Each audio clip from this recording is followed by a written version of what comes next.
една новина. Нямам какво да ви показвам, понеже нямам какво.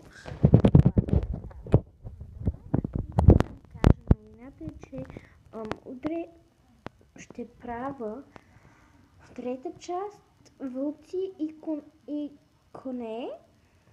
Много бъркам името ви, да, и коне. Така. И да знаете, че ще го правя.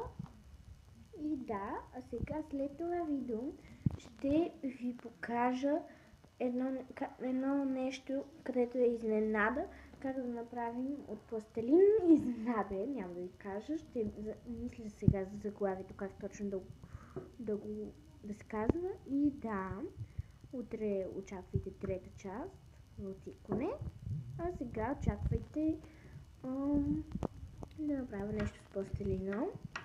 Но не знам как да кръста заглавието, така че сега ще го мисля първо и тогава ще го направя и после ще го уча и дам. И да, това исках да ви кажа. По-скоро са две новини, да. И да.